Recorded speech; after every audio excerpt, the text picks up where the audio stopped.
The Journey Home, Autobiography of an American Swami. To all my guides of various faiths who extended their compassion and wisdom as I stumbled along on my journey home. To my mother and father who nourished me with selfless care and devotion. They never gave up on their wayward son. To my Guru, who transformed my life with his unconditional love. To the many sincere souls, my brothers and sisters, who also seek the forgotten treasure of the heart. Tvai me nanya vishaya, mathir madhu pate sakrit, ratim udvahatad adha, Gange Bogam Udanvati. My sweet Lord, as the river Ganges forever flows to the sea without hindrance, let my attraction be constantly drawn to you without being diverted to anything else.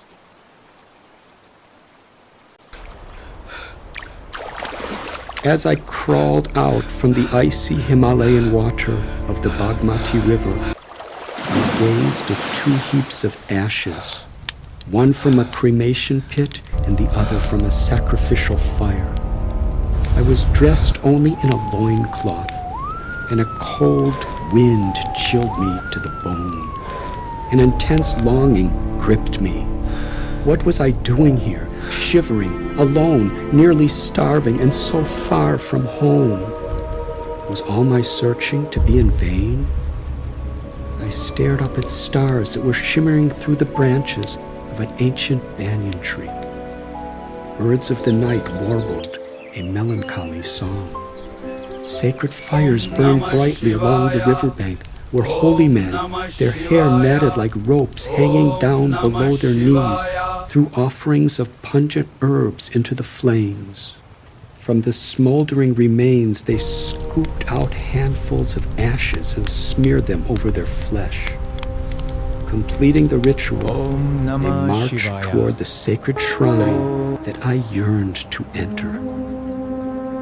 It was the spring of 1971 in Pashupatinath, Nepal, where a flood of pilgrims had converged that night. Just out of my teens, I felt half a planet away from my home in suburban Chicago, and I ached for the solace of a holy place, a place where I might pray for direction. An hour earlier, I had approached an ancient temple, its towering gateway carved with mythical lions, serpents, gods, and goddesses. As I climbed the stone steps, thrilled with anticipation, a gatekeeper whipped his club into my chest. I sunk to my knees, gasping for breath. Flanked on both sides by police, the gatekeeper blocked my path and shouted, "You are a foreigner. Get out." Their chief, dressed in a turban and military attire, burst forward with burning eyes and smacked his rod across a sign that read, "No foreigners allowed." "Out from here," he roared. "If you try again, you'll be severely beaten and thrown in prison, and I cannot say what the angry mobs will do." He ordered his charges to be vigilant. I had wandered to the bank of the river, crestfallen. My arduous quest for spiritual meaning had led me this far. I could not turn back. Now, watching the holy men, an idea sprang into my mind. I kneeled down at one smoldering pit where a sacrificial fire had burned and sunk both my hands deep into the warm, powdery ashes, sifting out the lumps of glowing coals. Shuddering, I plastered the ashes across my skinny body, from my matted hair to my calloused bare feet. The musty powder burned into my nostrils, choking my throat and parching my mouth. I wrapped 2 river-stained cotton sheets over my upper and lower body for robes and crept again toward the gate, my heart beating heavily in my chest. The same sentinels stood guard with clubs in hand, but they did not recognize me and let me pass. As I entered a vast open courtyard surrounding the ancient altar, I thought, if I am caught here, I could be killed. Several thousand people gathered in an unruly line and were waiting to see the altar. Only one person was allowed at a time. Patiently taking my place in the rear of the line, I inched forward. Suddenly, the same police chief who had stopped me earlier passed by. I gasped and turned my face away, my adrenaline surging.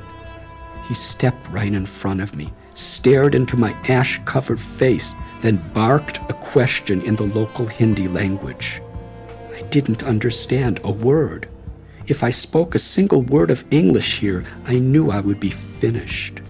Receiving no reply, he stared at me and launched into a barrage of questions, this time much louder. My mind reeled with thoughts of years wasted in a filthy Nepali prison, or worse. With a blank expression, I stood motionless, knowing he was trained to detect anything suspicious. Did he recognize me? I could only guess. Another idea rose in my mind. Placing one palm over my mouth, I waved my other hand side to side. Those who vow never to speak, Moni Babas, often express their vow in this way. The chief gripped my arm and dragged me away. Where was he taking me? Was I under arrest? He yelled. Instantly, 2 police guards came running. Surrounded, I was yanked through the line of pilgrims until we reached the place of maximum congestion. Raising their clubs, my captors roared like thunder. Was this to be a public lashing? Would the mob tear me apart for defiling their sacred shrine? They shouted louder and louder as people scattered. I waited, terrified. The men dragged me through the bustling crowd until I found myself standing directly in front of the altar. A colorful pagoda with swirls of sandalwood incense pouring out. In front stood a massive stone bull. On the altar stood a stone figure of the deity Shiva, adorned with embroidered silks and glittering with gold and precious jewels. The chief lifted his stick and squeezed my arm. Would he pummel me right before the holy image? Surrounded by his lieutenants, rod raised above his head, he shouted orders at a priest who rushed back into the altar. I waited, trembling. From the inner sanctuary, the high priest appeared dressed in robes of red silk. A striking red circle of powder marked his forehead, and he wore a gold necklace and a strand of dried rudraksha seeds around his neck. In a deep hypnotic voice, he recited the mantra, Om Namah Shivaya. My captor, his stout body sweating profusely despite the chilly wind, yelled something to the priest that I again could not understand. The high priest listened intently. He nodded his head, closed his eyes, and paused. Moments passed as the mass of pilgrims clamored impatiently. Then, straightening his posture, the high priest took a deep breath and began to recite incantations from ancient Sanskrit texts. He stunned me by wrapping a silk turban around my head. Then he draped a shawl over my shoulders, placed several jasmine and night queen garlands around my neck, anointed my forehead with sandalwood paste, and offered me saffron-flavored water to drink. Standing in a daze, I realized that the police were holding the massive crowd back in order to grant me an exclusive opportunity to worship the Lord and be honored by the temple. Bowing low with humility, the police chief then begged with joined palms for my blessings and departed. Did he not recognize me in my disguise, or was he aware who I was and simply honoring my determination? This I will never know. Whatever the reason, I was deeply humbled. I had defied human law and deserved to be beaten, but God is merciful. Standing before the altar, my limbs covered with ashes, my drab ascetic robes and tangled matted hair awkwardly covered with silks and flowers, I squeezed my tearing eyes shut, joined my palms, and prayed that I would be shown my true path as I continued my journey. I returned to the riverbank and sat on the cold earth. It was a moonless night. Stars glittered in the dark sky. A breeze filled the forest with the scent of blooming jasmine, and the cooing of an owl emerged out of the silence.